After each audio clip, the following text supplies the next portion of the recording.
నేను ఉన్న ఊళ్ళో కాకినాడలో డాక్టర్ ఐవి రావు గారిని ఉన్నారు. Director of medicine government of Andhra Pradesh చేశారు. వారు రిటైర్ అయిపోయినప్పుడు, పదవీ విరమణ చేసినప్పుడు ఎన్నో కార్పొరేట్ హాస్పిటల్స్ ఆయనను ఆహ్వానించాయి. అయ్యా, మీకు ₹1,00,000 ఇస్తాం, కొన్ని గంటలు వచ్చి కూర్చోండి చాలు మీరు మా హాస్పిటల్లోని. అపర ఈశ్వరుడు ఆయన. ఇలా నాడి పట్టుకుంటే చెప్పగలరు. టెస్ట్ కూడా చేయకముందే వచ్చిన వ్యక్తికి ఎక్కడ ఏ అనారోగ్యం ఉందో చెప్పగలిగినటువంటి దిట్ట. ఆంధ్రదేశంలో నేను స్వయంగా అటువంటి అనుభవాన్ని పొందాను. నేను ఒకప్పుడు హైదరాబాద్లో ఒక డాక్టర్ గారి దగ్గరికి వెళ్ళినప్పుడు నా భార్య గురించి ఆయన అడిగారు నన్ను, మీరు ఎవరికి చూపిస్తారని అడిగారు. కాకినాడలో ఐవి రావు గారు చూస్తుంటారండి అన్నాను. వెంటనే కూర్చున్న డాక్టర్ గారు లేచి నిలబడి నమస్కారం చేశారు. చేసి అన్నారు, ఐవి రావు గారా, ఆయన దైవాంశ సంభూతుడండి, ఆయన ఈశ్వరుడు. ఆయన చూపించిన తర్వాత ఇక మాకెందుకు చూపించారు అసలు, ఆయన చెప్పిన తర్వాత ఇంకొకరికి చెప్పక్కర్లేదన్నారు. కార్పొరేట్ హాస్పిటల్స్ లక్షలు ఇస్తామంటే అక్కర్లేదని మా తండ్రి గారు డాక్టర్గా ఉన్న రోజుల్లో ప్రసూతి వైద్యాని కోసం అని చెప్పి వచ్చినటువంటి వాళ్ళు తగినంత ధనం లేకపోతే అన్నం వండి పథ్యం పెట్టి వాళ్ళకి బిడ్డ పుట్టిన తర్వాత మా నాన్నగారి కారులో వాళ్ళని ఇంటికి పంపించేవారు. అటువంటి నాన్నగారి కడుపున పుట్టానని మీరు నమ్ముతారా? ఎప్పుడైనా కాకినాడ వచ్చి చూడండి, మీకు ఆదర్శంగా ఉండడానికి నేను చెప్తున్నాను. ఆయన ఇవాళ ఉదయం వేళ ఒక 2 గంటల సేపు కూర్చుని ప్రాక్టీస్ చేస్తారు. ఆ 2 గంటల సేపు ఆయన అపాయింట్మెంట్ పొందిన వాళ్ళని చూడ్డానికి ఆయన ఎంచుకున్న ప్రదేశం ఏదో తెలుసా అండి?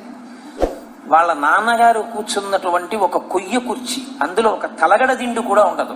ఇప్పుడు నాకు వేసినటువంటి ఆసనం లాంటి ఆసనం కాదు. ఆయన కోరుకుంటే ₹1,00,000 ఆసనం తీసుకొచ్చి ఆయనకి వేస్తారు. నా తండ్రి గారు నన్ను ఎంతో కష్టపడి కని పెంచి పెద్ద చేసి నువ్వు సమాజానికి వచ్చి పనికొచ్చే డాక్టర్ కావాలని అభిలషించారు.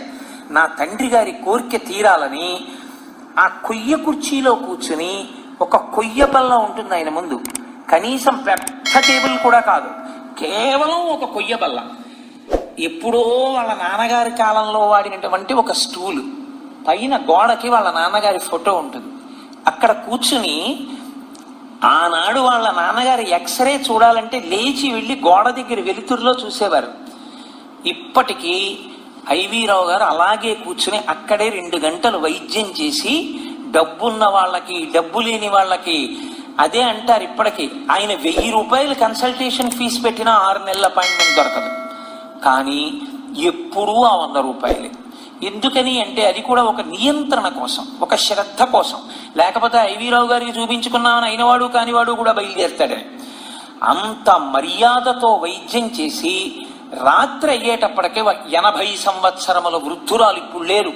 వాళ్ళ అమ్మగారి దగ్గరికి వెళ్ళి కూర్చుని, అమ్మా బాగున్నావా, అన్నం తిన్నావా అని వాళ్ళ అమ్మగారి కాళ్ళు పట్టి వాళ్ళ అమ్మగారిని కాసిన పాలు తాగమని, ఒరే ఇవాళ కోడలు బొబ్బట్లు చేసిందిరా, ఓ బొబ్బట్టు తిందామంటే షుగర్ అని భయపడి తినలేదురా అంటే, అమ్మ నేను ఉన్నాను కదా నీకెందుకు తిని అని అమ్మకి బొబ్బట్టు ముక్కలు విరిచిపెట్టి షుగర్ తగ్గిపోవడానికి మళ్ళీ ఓ టాబ్లెట్ వేసి తాను పడుకుని తెల్లవారుజామున ఆయన అభిషేకం చేసుకుని అభిషేక తీర్థం తెచ్చి అమ్మగారు స్నానం చేశాక పుచ్చుకోవడానికి అక్కడ పెట్టి హాస్పిటల్కి స్టెప్ పట్టుకుని ఆయన స్టెటస్కోప్ పట్టుకుని నడిచి వెళ్ళిపోతుంటారు విజయ నర్సింగ్ హోమ్కి.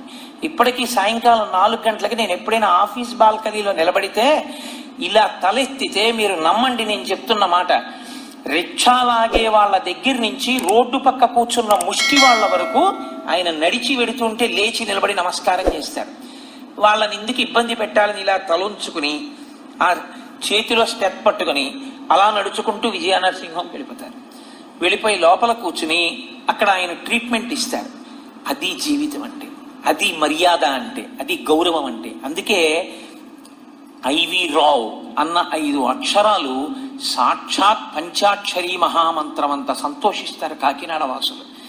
తనని తండ్రి కన్న ఊర్లో జననీ జన్మభూమిశ్చా స్వర్గాదపి గరీయసి, నన్ను కన్న ఊరు, నేను పెరిగిన ఊరు కాబట్టి నేను నా ఊరిని సేవిస్తాను నాకున్నటువంటి నైపుణ్యంతోనని మహానుభావుడు అంత కష్టపడి అక్కడ వైద్యం చేస్తున్నారు.